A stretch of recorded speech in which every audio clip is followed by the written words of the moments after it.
Hello বন্ধুরা, কেমন আছো? আশা করি সকলেই ভালো আছো।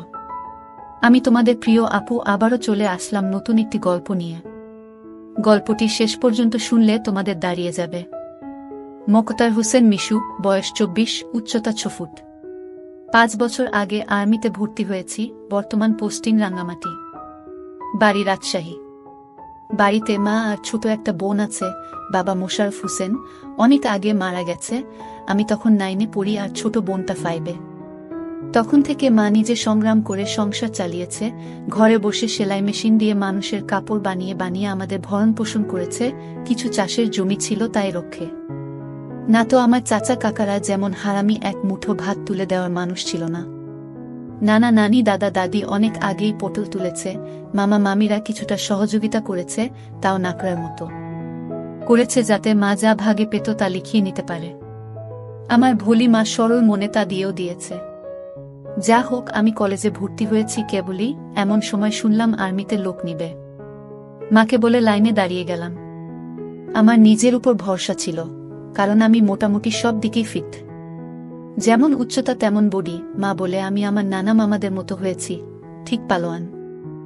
বাবা কাকারা তো এক একটা টিনে, সব কয়টা শুধু বদের হাড্ডি। যা হোক, ভালোই ভালোই টিকে গেলাম। বাড়িতে খুশির ঢোল বেজে উঠল, সবাই বলা বলি করল, যাক ছেলেটা কাজে লাগলো, এখন যদি সোনালির কষ্ট দূর হয়। হ্যাঁ, আমি আমার মার কষ্ট দূর করার জন্য কোনো দিকে না তাকিয়ে খেলাধুলা করার বয়সে চাকরিতে চলে গেলাম।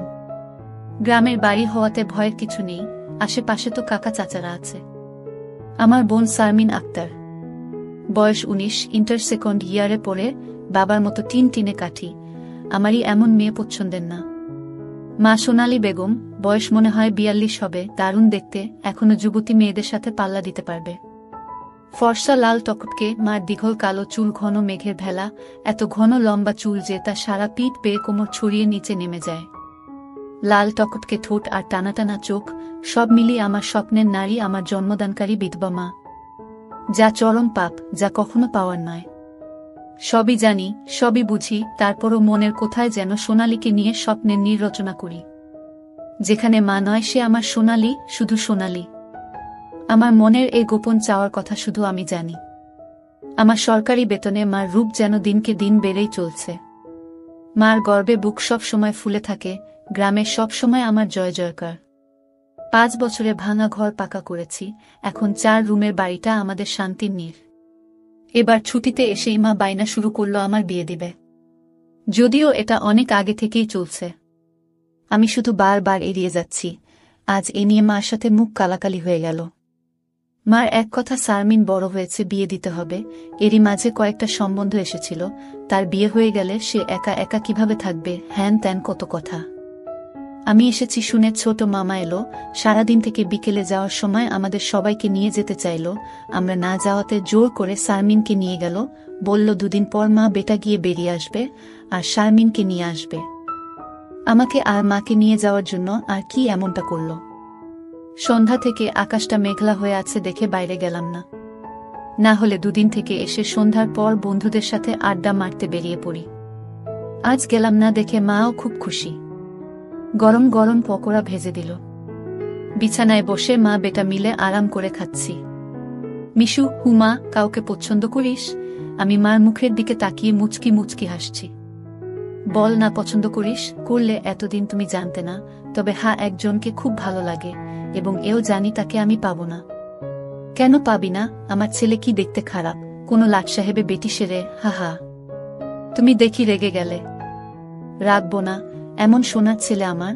আর কি না, বল তুই কে সে? বাদ দাও মা, আমার যাকে ভালো লাগে তার কথা দুনিয়ার কাউকে বলতে পারবো না, শুধু খোদাকে ছাড়া। মা আমার এমন গম্ভীর কথা শুনে অবাক হয়ে চেয়ে রয়েছে। এটা কি কথা রে বাবা? আমাকে বলতে না পারিস তোর ভাবি মানে রাসেলের বউয়ের কাছে বলিস তুই? না মা, তা না, তুমি আমার সবচেয়ে বড় বন্ধু। তোমাকেই যেহেতু বলতে পারছি না, সেখানে বলতে গেলে তারা তো আমাদের শত্রু, তাদের বলতে যাব কেন? তাহলে বল না, কে সে? কোথায় বাড়ি? কোনো বাড়ির মেয়ে? আমি চুপ করে বসে রয়েছি। মা অনেকক্ষণ আমার উত্তরের অপেক্ষায় থেকে মুখ গোমরা করে চলে গেল। ঘন ঘন বিদ্যুৎ চমকাচ্ছে, আকাশটা কালো হয়ে আছে, রাতের তারাগুলো না জানি কোথায় ডুব দিয়েছে। আমি জানালার গ্লাস খুলে দিয়ে ঠান্ডা হাওয়া গায়ে মাখছি। হাত বাড়িয়ে ব্যাগটা নিয়ে খুললাম, সিগারেটের প্যাকেটটা বের করে একটা ধরিয়ে টানছি। প্যাকেট রাখতে গিয়ে মোবাইলের বক্সটার কথা মনে পড়ল। সারমিনের জন্য যা যা এনেছিলাম সব দিয়েছি, শুধু মারগুলো দেওয়া হয়নি, চেয়েছিলাম দিতে। এমন সময় ছোট মামা এলো, তাই আর দেওয়া হয়নি। নতুন অ্যান্ড্রয়েড সেট, মা খুব খুশি হবে। আরেক বক্সে একটা স্বর্ণের চেইন, মার যেটা ছিল সেটা আমার এসএসসির ফর্ম ফিলআপের সময় বিক্রি করে দিয়েছিল। তখন থেকে মার গলা খালি। আরও কয়েকটা জিনিস আছে মার জন্য। আয় খেয়ে নে, ঝড় আসতে পারে, কারেন্ট চলে গেলে খেতে ঝামেলা হবে। আমি তাড়াতাড়ি সিগারেটটা জানালা দিয়ে বাইরে ফেলে দিয়ে বললাম, হা দাও। কি লজ্জা! মা সিগারেট খেতে দেখে নিল, জানে আমি খাই, তবে এভাবে দেখেনি কখনো। ঘরে বসে সিগারেট খাওয়াটা ভুল হয়ে গেছে, সারা ঘরে সিগারেটের ধোঁয়া। মা বেটা খেয়ে দিয়ে উঠলাম।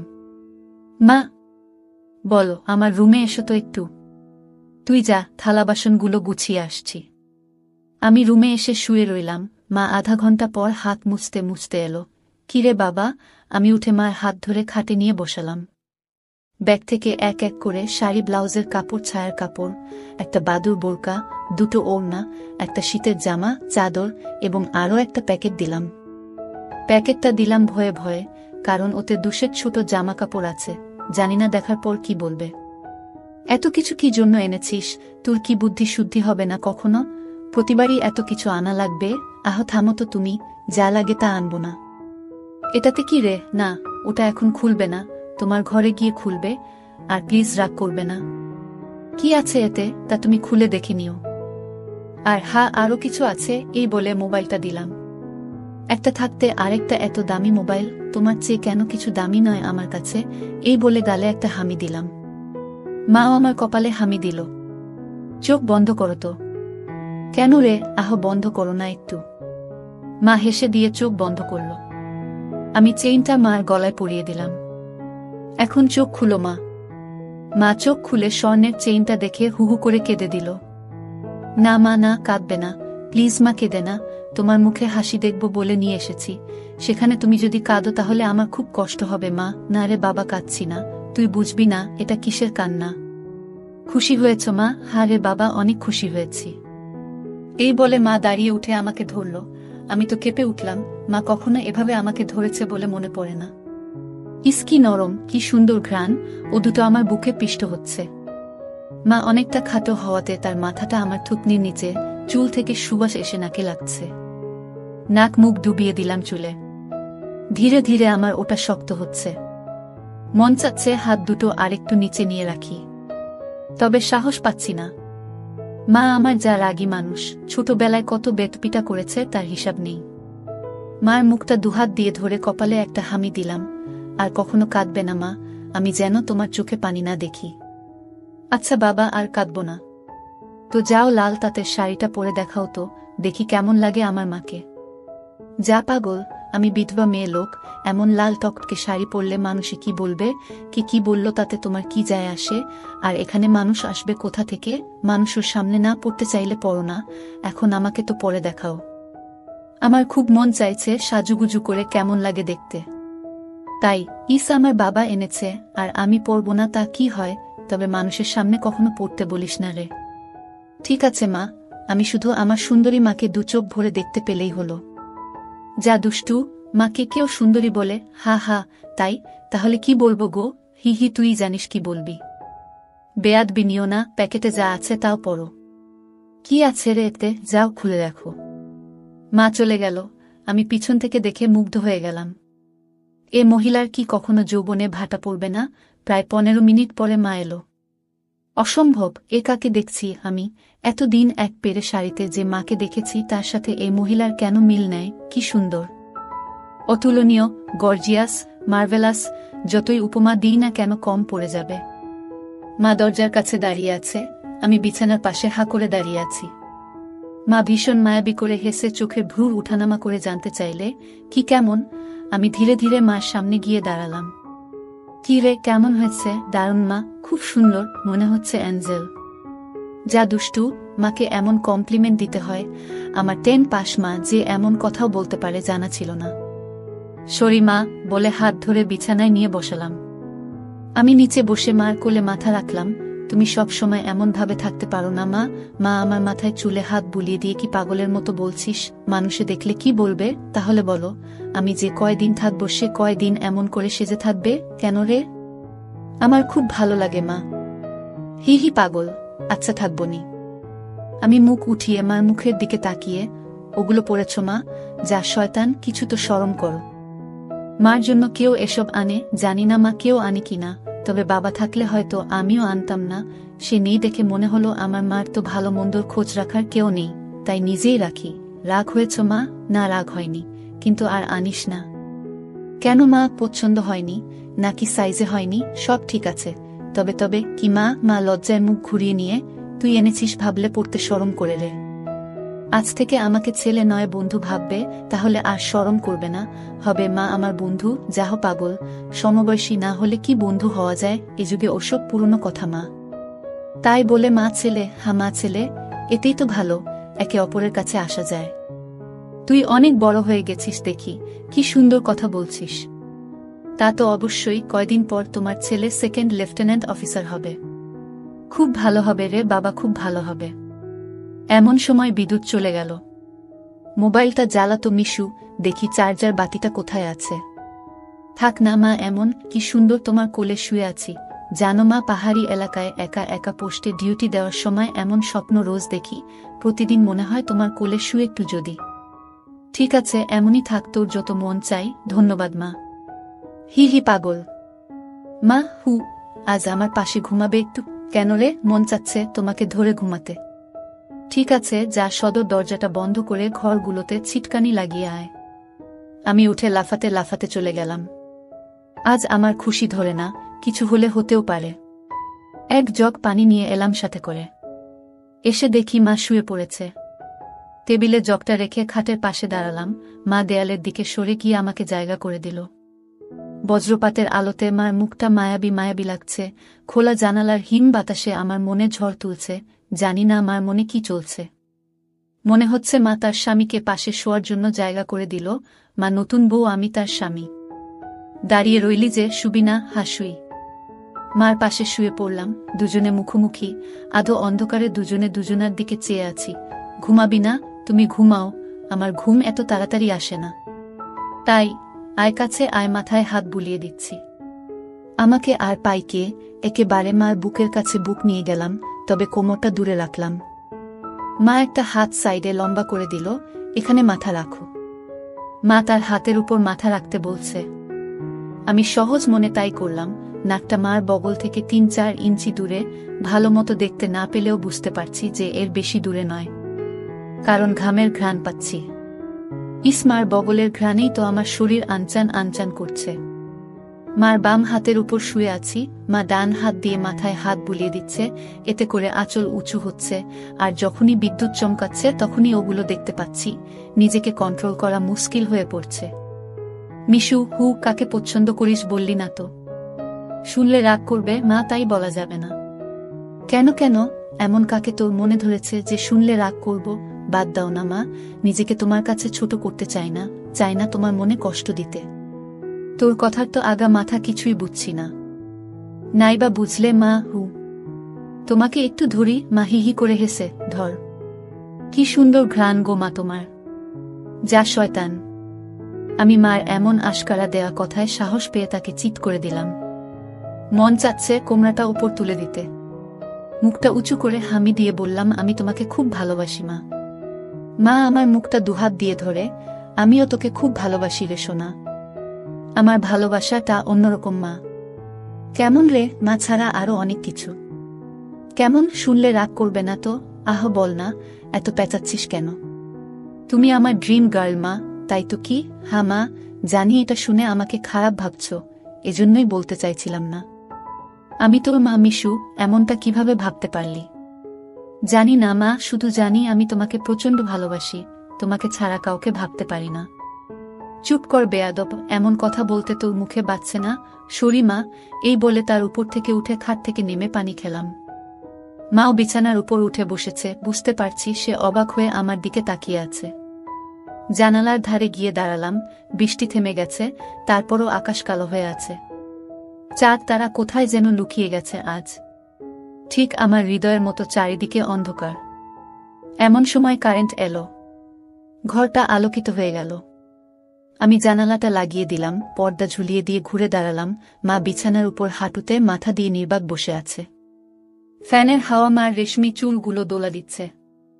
মনে হচ্ছে নববধূ বসে আছে। মা মুখ তুলে আমাকে তার দিকে এক মনে তাকিয়ে থাকতে দেখে, এখনে আয়। আমি মার কাছে গেলাম। বস। বসলাম। মা আমার পিঠে হাত বুলিয়ে দিয়ে বলে, এমনটা হয় না বাবা, আমার লক্ষ্মী সোনা ছেলে। আমি কিছু মনে করিনি। আমি জানি তোদের বয়সের ছেলেদের ফ্যান্টাসি হয় খালা, চাচিরা। তবে মাকে নিয়ে ফ্যান্টাসি রচনা করা একটু বেশি হয়ে যায়। সরি মা। আমার ভোলি ভালি মা যে এতটা বুঝে, এতটা পোক্ত আমার জানাই ছিল না, এত অনেক শেয়ানা। ঠিক আছে, চেষ্টা কর আমার উপর থেকে মনটা সরিয়ে অন্য দিকে নিতে। বিয়েটা করে নে, দেখবি সুন্দরী বউ পেলে মাকে ভুলে যাবি। আমি মাথা নিচু করে, পারবো না মা, প্লিজ। নিজের সাথে অনেক লড়াই করেছি, আমি ক্লান্ত মা, কিছুতেই তোমাকে মন থেকে সরাতে পারি না।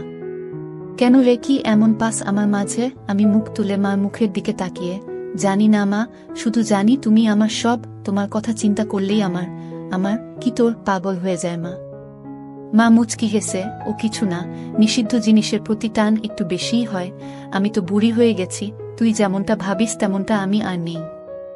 মার এমন কথা শুনে আমি কেঁপে উঠলাম। মা কি ইশারায় আমাকে বোঝালো যে তার জিনিসপত্র আর আগের মতো নেই, দেখলে আমার পছন্দ হবে না? দেখ বাবা, এক একজনের এক একজনকে ভালো লাগে, তাই বলে কি তাকেই নিজের করে পেতে হবে এমন কেন কথা আছে? অন্য কেন মা হলে এসব কথা শোনার সাথে সাথে চিৎকার চেঁচামেচি করে বাড়ি মাথায় তুলত। আমি কিন্তু তা করছি না, কারণ তুই আমার একমাত্র ছেলে, নারী ছেঁড়া বাঁধন, তোকে আমি অনেক ভালোবাসি। তাই বলছি, আমার ভালোবাসার মর্যাদা রাখতে বিয়ে করে নে বাবা, দেখবি ধীরে ধীরে আমার থেকে মন বোমার দিকে চলে গেছে। ধন্যবাদ মা, তুমি আমার কথা মন দিয়ে শুনেছ এবং যুক্তি দিয়ে ভালো মন্দের বিচার করেছ বলে। তবে লজ্জা না করে বলছি মা, এর আগেও আমি দু একটা মেয়ের সাথে মিশেছি, তারা শুধু সুখ পেয়েছে আমার কাছে, আদর ভালোবাসা একটু পাইনি আমার কাছ থেকে। এমনকি আমার নিজেরও হয় না যতক্ষণ চোখ বন্ধ করে তোমাকে না ভাবি। যখন সেসব মেয়েদের জায়গায় তোমাকে কল্পনা করি তখন আমি আর নিজের মাঝে থাকি না, সুখের সাগরে ভেসে যায়। কেবলমাত্র তখনই হয় আমার। তুই তো অনেক দূর এগিয়ে গেছিস তাহলে। আমি অনেক আগে থেকেই বুঝতে পেরেছিলাম যে আর চোখে লুকিয়ে লুকিয়ে আমাকে দেখিস। ভাবতাম শয়তান ছেলে পুলে, আর একটু বড় হলে সমবয়সী মেয়েদের সাথে মিশলে ঠিক হয়ে যাবে, কিন্তু এখন দেখছি তা না। তোর দেখি বয়স্ক মহিলাদের ভালো লাগে। এতক্ষণ মার সাথে এত খোলামেলা কথা বলতে পেরে নিজেকে অনেক হালকা লাগছে। সাহস করে মাকে ধরে শুইয়ে দিলাম। মা চুলে হাত বুলিয়ে দিচ্ছে। আমি তাহলে কি করব মা, সেটাই তো ভাবছি। যেটাই ভাবো মা, আমার মতো পরিবর্তন হবে না। মানে কি? মানেটা তুমি ভালো করেই জানো। মার কণ্ঠে এবার সত্যি সত্যি রাগের আওয়াজ পেলাম। তাই বলে সারা জীবন বিয়ে করবি না, নাকি ছেলে হয়ে মাকে বিয়ে করতে চাস? মা যে এমন কথা ঠাস করে বলে বসতে পারে তা আমি চিন্তাই করিনি। আমি বললাম, বিয়ে না করতে পারলেও তো তুমি আমার হতে পারো। এটা কি মামা বাড়ির আবদার নাকি? ছিছি মিশু, এমনটা বলতে তোর মুখে বাঁধল না? তাহলে সারা জীবন ছেলেকে এভাবেই দেখতে পাবে মা। তোমার এই মিশু কখনো বিয়ে করবে না। মার চোখে জল টলমল করছে। আমি হাত দিয়ে তা মুছিয়ে দিলাম। আমি তো এমন কিছু করিনি মা। তাহলে তুমি কাঁদছো কেন? আমরা দুজন জাস্ট আলাপ করছি। মা অনেকক্ষণ চুপ থেকে, শুন বাবা, লজ্জা শরমে মাথা খেয়ে বলছি, তোর কষ্ট আমি দেখতে পারবো না। আর বয়স্ক মহিলাদের কাপড় চোপড়ের উপর থেকেই কেবল ভালো লাগে, খুললে নয়। তুই যদি চাস তাহলে আমাকে সেভাবে একবার দেখে নে, তাও তুই মতো পরিবর্তন করো। তবে শুধু দেখতে পাবি, কিছু করতে পারবি না। মার মুখে এমন কথা শুনে আমি আর দুনিয়াতে নেই। বল রাজি। আর যদি আমি দেখে আরো বেশি আকর্ষণ অনুভব করি তাহলে? আমি বলতে চেয়েছি যে আজ আমাকে দেখো, আর আগেও তো তুই অন্যদের দেখেছিস, তাহলেই তফাৎটা বুঝতে পারবি। আমার মনে হচ্ছে আমার মতো মার মনের ভিতরেও কিছু আছে, নয়তো দেখার কথা আমি তো কিছু বলিনি।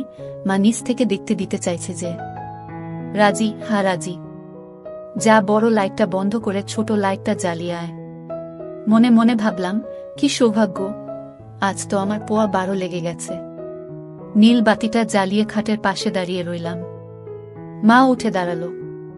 ধন্যবাদ মা, আমার স্বপ্ন পূরণ করার জন্য। তোর জন্য আমি সব পারি রে, শুধু কথা দে সব দেখে নিয়ে মাকে ভুলে যাবি না তো, বা ভুল বুঝবি না তো। কি বলছো মা? তুমি আমার মা, আমার স্বপ্নের রানী, আমার ফ্যান্টাসির জগৎ, সব কিছুই তুমি। তোমাকে ভুলে গেলে তো নিজেকেই ভুলে যাওয়া হয়। কথা দিলাম মা, জীবন থাকতে তোমার অবাধ্য হব না। ভুল বুঝা বা ভুলে যাওয়া তো দূরের কথা। আমি বললাম, কিছু মনে করো না মা, আমি কি ছুঁয়ে দেখতে পারবো?